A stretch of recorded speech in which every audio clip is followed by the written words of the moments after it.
Many years ago, before my first novel was published, I attended a writers' conference here in the US. It was a gathering of many aspiring writers and a few established writers. Now, the former, the aspiring writers, sucking up to the latter, the established writers, was a revered ritual of the conference. And so, during one of the breaks, I walked up to a man, an established writer, whose name I knew well, but whose work I had not read. I shook his hand and told him what a fan I was. "I love your work," I said. His wife was sitting next to him. "So, which of his books have you read?" she asked, and I froze. "Which have you read?" she asked again. Everyone at the table was quiet, watching, waiting. I smiled a mad smile, and I mumbled, the one about the man discovering himself,"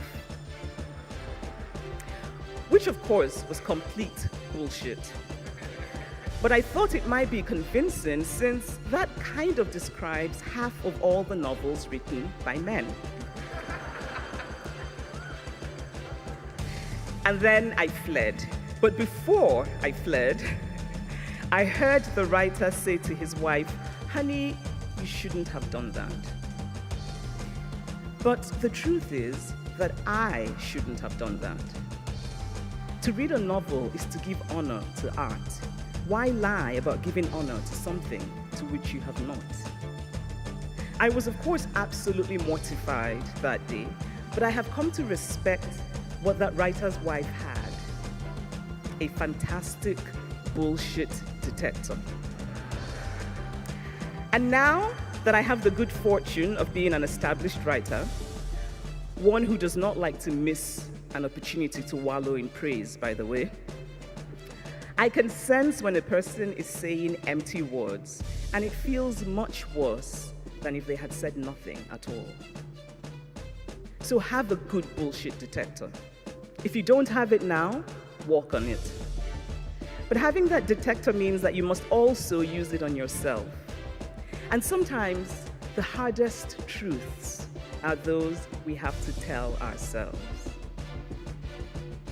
When I first started sending out my early writing to agents and publishers and started getting rejections, I convinced myself that my work had simply not found the right home.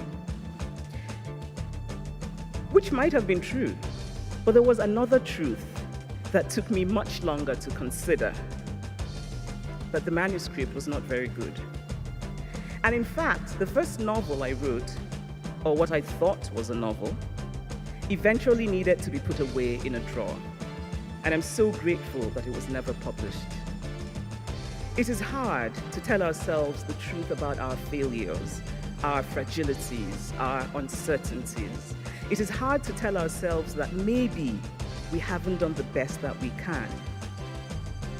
It is hard to tell ourselves the truth of our emotions, that maybe what we feel is hurt rather than anger. That maybe it is time to close the chapter of a relationship and walk away. And yet when we do, we are the better off for it.